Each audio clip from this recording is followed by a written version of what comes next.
Hello and welcome to the folding tutorial for Spectre, and as you can see there are two color variations for this paper airplane. One is green, one is kind of a red and purple combination, and this is absolutely one of my favorite paper airplanes. You can tell just from its appearance it looks extremely aggressive and it actually flies very well also. And that combination of really cool aesthetics as well as good flight performance is a rare combination, and that's why I'm so excited to share this one with you. Now, it is a pretty advanced fold, so be prepared to buckle down and really pay attention if you're going to attempt this one, but it is well worth it. So let's see it in flight, and then I'll teach you how to fold it.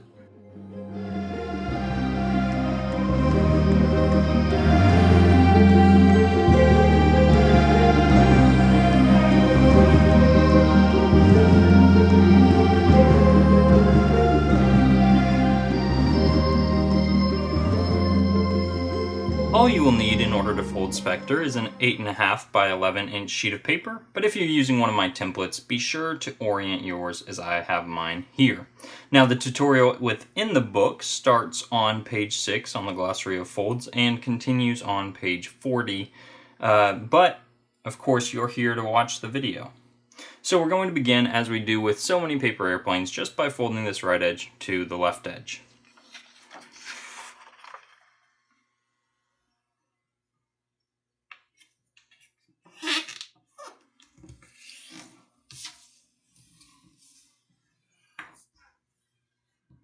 And we can go ahead and unfold that. And next we want to fold this top edge here and land it on the left edge. And what that's going to do is it's going to create a diagonal crease, a 45-degree angle going from that corner down the page. So watch as I do. You really want to try and get that corner sharp. So I start by working on this corner until I get it exactly, the crease going exactly through that corner, and then I line up this edge with that edge there, making sure the crease stays going through my corner. And once I've got that lined up, I can crease down the length of this new side. Okay, and then I'll open that up, and actually we're going to go ahead and do that same thing on the other side where we're taking this top edge to the right edge. And again, I'm just focusing on this top corner, making sure I get it exactly through the corner. And then I line up my edges.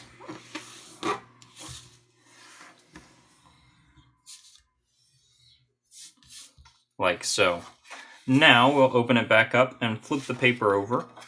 And we want to fold this top edge down and make a crease that goes right through this intersection of our diagonal creases. So to do that, basically you can see there's this bottom triangle made by these two diagonal creases. I want to pull the page down until I reveal, here's the point of that triangle, and you've got this triangle here. You want your crease to go right through the point of your triangle, and you want to make sure that you line up this portion of the center crease with this portion of the center crease.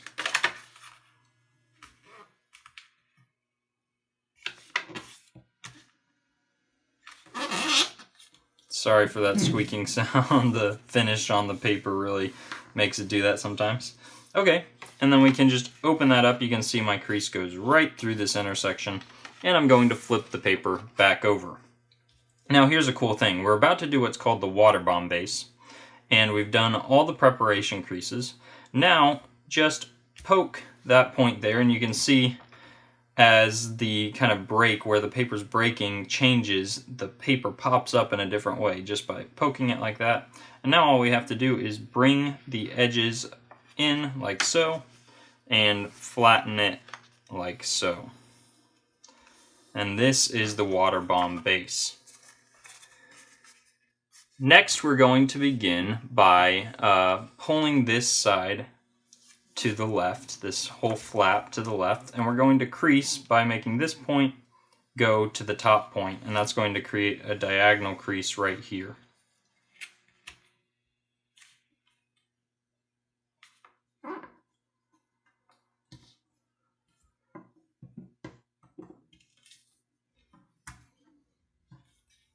And I'll open that up. and I'm going to flip that to the other side and do the same thing here. I'm flipping my left flat to the right, and I'm going to take this point to the top point.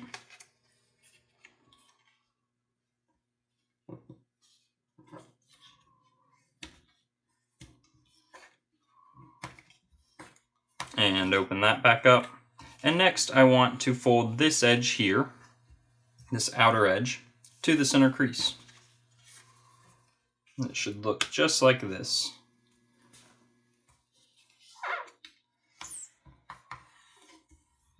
And we'll do the same thing on the other side.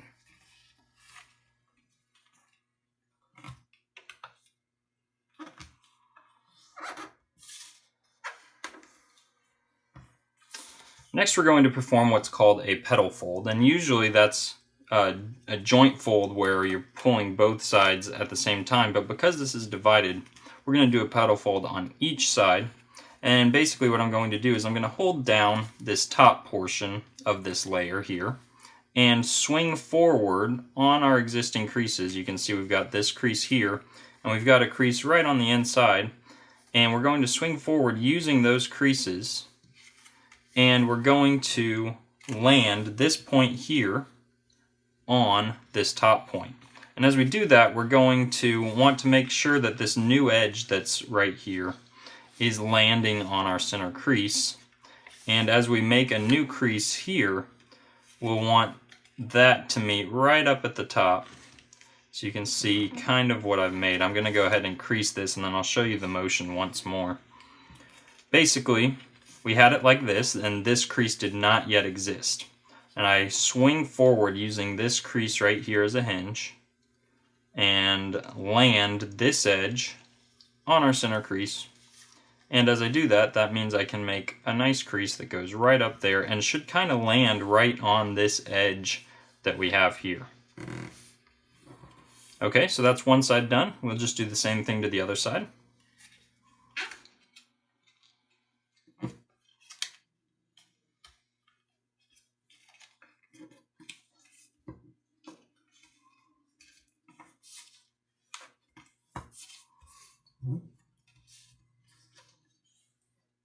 And our petal folds are complete. Next, you can see we have this kind of breaking point in the petal folds, and we're actually going to flip the paper over and pull this whole top section down. Starting with this point, pull it down so that this breaking point is now making our new edge is lining up right at that breaking point. Kind of these shoulders of the plane, or whatever we want to call these, are level with this crease that already exists on the nose of our plane.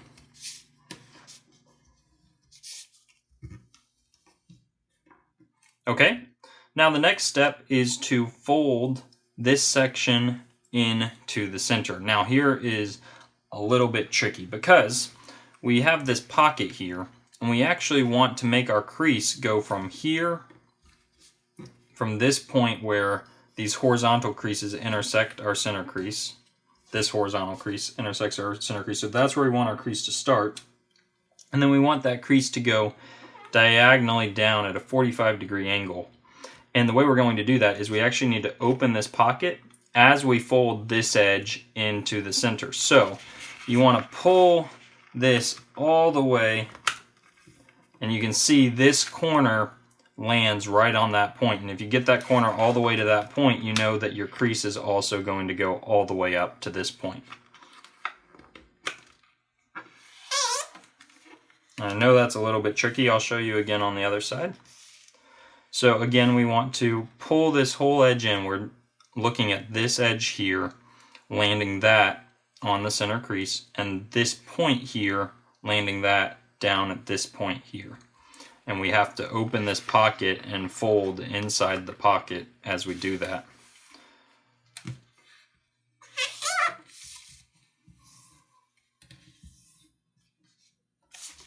And your plane should look like this. Now we're actually going to go ahead and unfold each of these sides.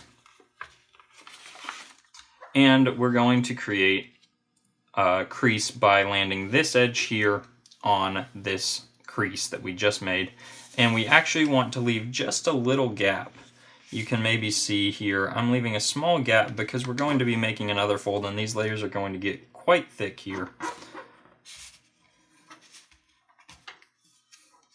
So you can see that's what my side looks like. I'll go ahead and do that on the other side.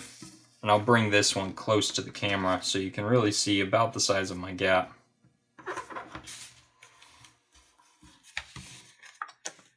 So hopefully you can see here that I've left just a few millimeters between this edge and that edge because we're going to be folding in like this and you want it to be flat, but actually we're going to perform even another fold before we fold in.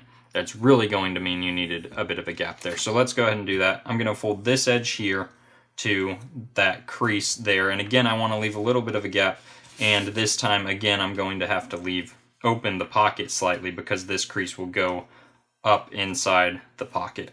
So I'm taking this edge to this crease, but leaving a slight gap again. Controlling your layers here can be really important to not let them cross that diagonal crease that we're about to use to kind of close the model up. You can see this is very thick, so I've just taken this edge to this crease, again for about the 10th time, leaving a slight gap there. And now that I've done that, I can roll this whole section in on that existing crease, like so, and the plane should look like this. And I'll go ahead and do the same thing on the other side here. I'm going to create the crease by landing this edge here on this crease. And I'm just rotating the plane for my own convenience. Hopefully that's not confusing you too much.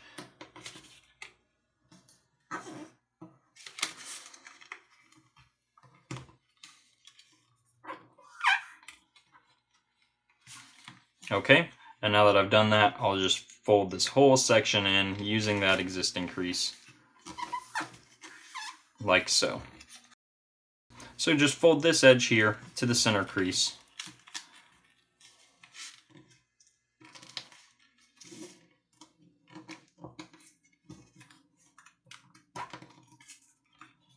Like so. And then what we're going to do is, you can see this is going to form our wing. That's the kind of the nose and the front portion of the wing. And then we're going to have this back section of the wing. And what we want to do is we're going to fold the back section so that it follows the angle set by this front section. So we just want to continue our crease right up to the back of the wing along this same angle. And again, I think it may be easier to work with it this way, so I'm going to lay it flat like this as I do that. And you're really going to have to focus a lot of your time and effort right here at this front junction where it's very thick, and make sure that you've kind of got that under control before you continue your crease down the rest of the wing. And again, you're just trying to get that same angle.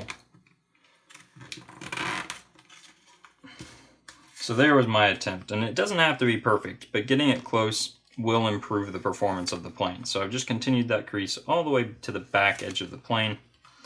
And now that I've done one wing, I'm going to want to do the other wing to match this one. So the first part's easy. We're again just going to fold this edge here to the center crease.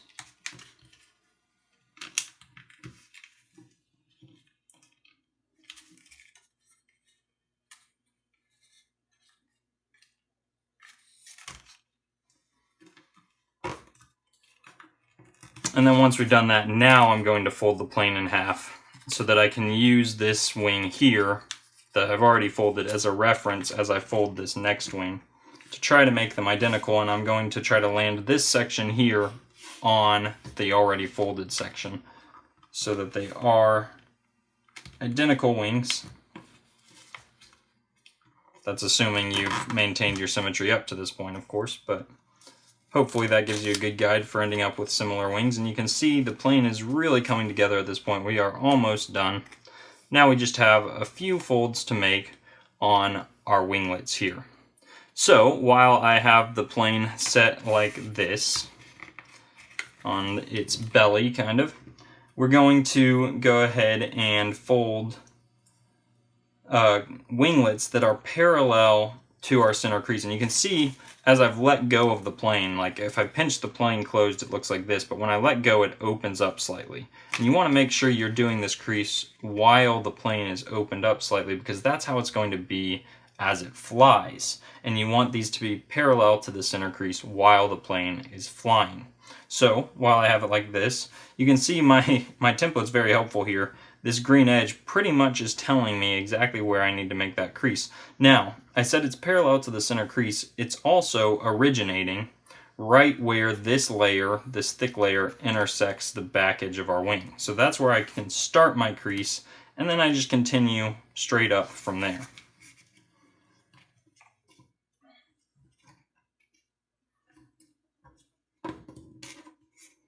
Okay, and so I've done one side, and now that means I can fold my plane all back up and kind of use that as a guide as I do the other side by bending it this way, right along the crease.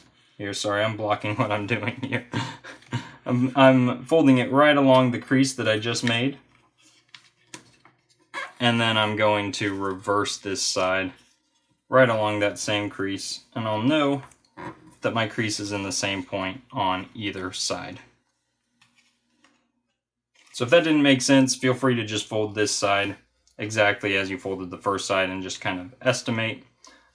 Anything close is going to yield pretty good performance. So now I will open that back up, and I want to fold even again in from this edge here, and our crease is going to begin right at this point. And again, I want this crease to be parallel to the crease I have there. So I'll show you what that is. It's a very small fold and can be a little bit confusing. But you can see we have this layer. Let me pull this up. You can see we have this little triangular layer right there. And we want our crease to originate from the point where this layer is intersecting the back edge. And you can see that very easily by just where this straight edge becomes this angled edge. That's the point we want to start at. And then fold so your crease is parallel to the crease you made there. And I know that's hard to see. It's very small, but hopefully that makes sense. I've just folded a small little tab there. And I'll do the same thing on this side, just folding from this point here, that point right there, forward, parallel to the crease we just made.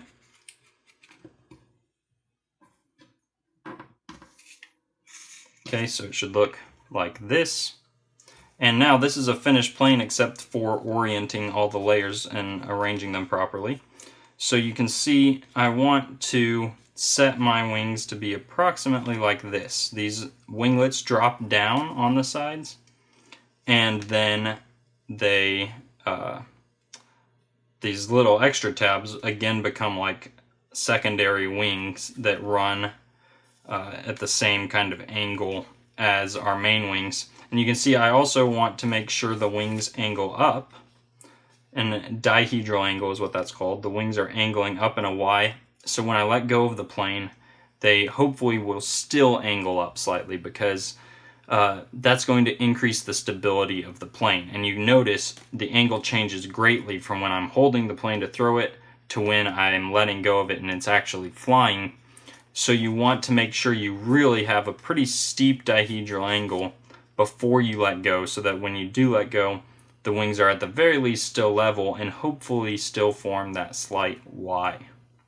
So there you go. I hope you found this video to be helpful, and I hope you have an amazing time flying Spectre. This truly is one of my favorite paper airplanes, and as aggressive as it looks, as mean as it looks, a lot of people are surprised to find that it flies well, and it actually does fly quite well also. So good luck flying.